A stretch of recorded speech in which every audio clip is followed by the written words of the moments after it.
Kiddushin daf Yud Zayin, how's everybody doing? We're doing the 8-minute daf. It's a synopsis of the daf in just under 8 minutes.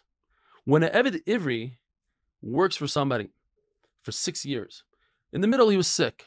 Does he have to make it up? Not. The Gemara tells us, it says in the Torah, regardless of if he was well the entire time or not, he goes out in the 7th. However, if a slave was sick for more than 3 years, 3 years in a day, he must make it up unless he did a very minor type of work like maisa machat, needlework. If he did that, then he doesn't have to make it up. The Torah tells us by the gifts that you give to a departing slave, you give him sheep, wheat, grain, and wine. So we have a 3-way machlokes. How much do you have to give him? Remeir holds that we learn Xer Shava Rekam. 2 words Rekam. That was the Messiah that he got from his Rabbeim, that it comes from the words Rekam. From Pinyan Ben. Pinyan Ben, we all know, is 5 selah times the 3 things, Tzoincha, Garncha, Yikvecha, is 15. And since the word Rekam is in the previous pasuk before Tzoincha, Garncha, Yikvecha, so we say it's 5 of Tzoin, 5 of Garn, 5 of Yaakov, for a total of 15. Now, it doesn't have to be exactly 5 from each type. It could be a mixture, 3 from this, 7 from that, etc. Rabbi Yehuda learns that it's 30, and he learns it from the goring of an ox. If a ox kills a slave, then the owner of the ox has to pay the owner of the slave 30. And there's a Xer Shava and a Sina from the Eved that was gored to the Eved that gets a gift. And the reason why he says 30 and not 50 like Erechin, because that's tafasta muruba, like tafasta. If you're going to you grab the smaller thing, you have more of a chance of holding onto it.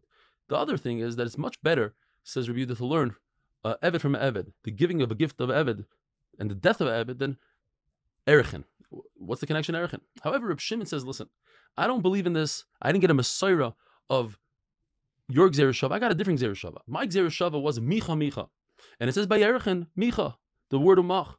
And therefore, I say they have to give a slave 50.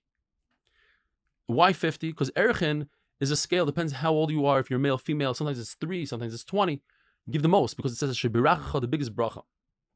And the reason why it says the word tzoin, to teach us that it could be a living animal. Goyren, it could be gedule karka, fruit. Yekev comes to exclude something that doesn't reproduce or doesn't have a bracha. So, according to Reb Shimon, a mule actually grows, it gets bigger, so that's considered a shvach. According to Elazar Yaakov, money you could do deals with, you could grow your money. There's one shita that says that you only give a slave these gifts if you saw a bracha in the house because of the slave. So you see that before he came in, you earned X amount, now it's more, so you give him a special gift. And there's those who learn Hanik, Tanik, it doesn't matter, no matter what, you give him the gifts. But if he brought bracha to your house, give him an extra gift.